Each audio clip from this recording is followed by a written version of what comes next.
আসসালামু আলাইকুম, কেমন আছেন সবাই? আশা করি সবাই ভালো আছেন। তো আজকে বিকেলবেলা রান্না করতে চলে আসি। তো রান্না করবো আজকে এই মাছগুলো সুন্দর করে বাইরে নেব। বিসমিল্লাহ। এগুলো একটু করই কাইট টাইট করে সুন্দর করে বাইরে নেব।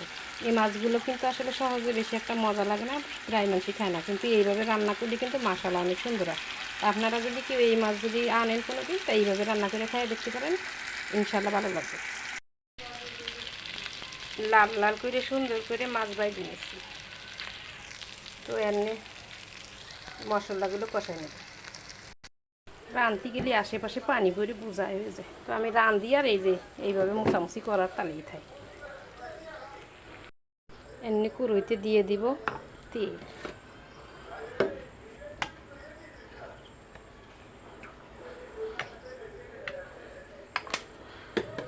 আর এই জায়গায় সব বাটা মশলা।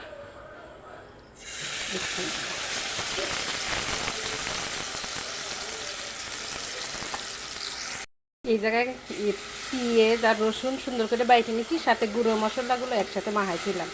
তো সেইভাবে করতে গেলে ভালোই লাগবে, তাই না? বাইটে টাইটে ওইভাবে রান্না করতে গেলে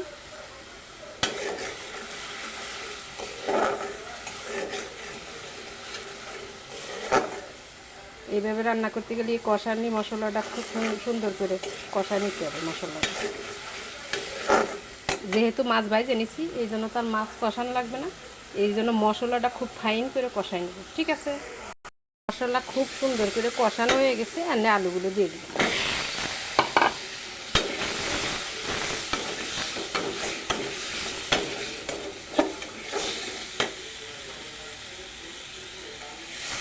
খানিকটা পানি দিয়ে দিলাম। এগুলো দিয়ে দেখেন কি সুন্দর দেখা যাচ্ছে। এমনি আমি এই জায়গায় মাছগুলো সুন্দর করে ডাইলে সাজাই দেব।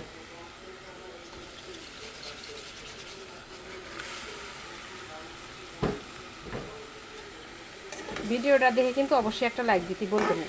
আপনারা সবাই ভিডিও দেখেন কিন্তু লাইক দেন না কেন? অবশ্যই একটা লাইক করে দেবেন। একটা আলু দিতে ভুলে গেলাম। আলু তো না, আলুর আর কি টুকরা। বেশ খানিকটা ঝোলের পানি দিয়ে দিচ্ছি। আমি মাছগুলো একটু নাড়াই চাড়াই সুন্দর করে রেখে দিই, রান্না হওয়া পর্যন্ত অপেক্ষা করতে থাকি। মেয়ের বাড়ি থাকবো আর মুরগি না পারলেও হয়, হাঁস মুরগি তো সবই পালতে হবে।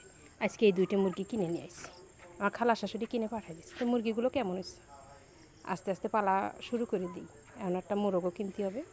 তো মুরগিগুলো কিন্তু বেশ বড় আছে, কয়দিনের মধ্যে ডিম পারবে না। দড়ি দিয়ে এই মাত্র ছাইড়ে দিলাম, বিকেলে নিয়ে আইলাম। ঠিক আছে, তো এমনিও ডাকনা দিয়ে ডাইকে তুইলাম, আর কি আমাদের দেশে টেয়াপারি কয়, টেয়াপারি কয়, কেউ আইন করে কয়, তো ওই দিয়ে ডাইকে তুইলাম। তো এমনি একটু ছাইড়ে দিছি, দুজনের পায়ে একই দড়ি, তো কোনো জায়গায় যাতে পারবে না বেশি দূর। আজকে ওই যে মুরগির খোপের ভিতরে মুরগি থুয়ে দেবো। না, একা একাই ঘরে যাবে সেই চেষ্টা করতেছে, দেখা যাক কি করে। আজকে সুযোগ পাইছি ফুলগুলো দেখানোর জন্য। সন্ধ্যার সময় কি সুন্দর ফুইটে রয়েছে। সন্ধ্যারানি ফুল তো দেখাতে পারি না, খালি সন্ধ্যা ছাড়া।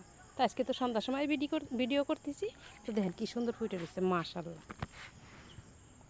এই যে আমার চুলো আজকে করে দিচ্ছি, রোদ্দুর লাগাতে দিচ্ছি, একবারে নাজেহাল অবস্থা। যেই কই যে আজকে চুলো রানবো শুকোই টুকোই থুয়ে দিই, রাত্রিরেই বৃষ্টি চলে আসে। তো ফুলগুলো কিন্তু মাশাআল্লাহ দেখতে, এই কালারটা যে আমার কি প্রিয় তার কি কব। মাত্র 8-10 দিনে দেখেন কুমড়োটা কত বড় হয়ে গেছে।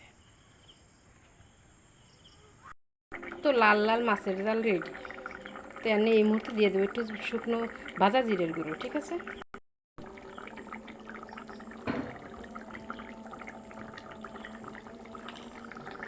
এনে মাগরিবের আজান দিয়ে দিছি, এনে নামাজ পড়তে চলে যাবো উজু করে। তো এইভাবে মাছের জাল রান্না করলে কিন্তু সেই রকম টেস্ট লাগে। ঠিক আছে, তো আপনারা অবশ্যই একবার বানায় খাতে পারেন। তো মাশাআল্লাহ সুন্দর একটা গ্রান বাড়াচ্ছে, আর খাতিও কিন্তু মাশাআল্লাহ সুন্দর হচ্ছে। তো আজকে চলে যাচ্ছি, ধন্যবাদ, আসসালামু আলাইকুম।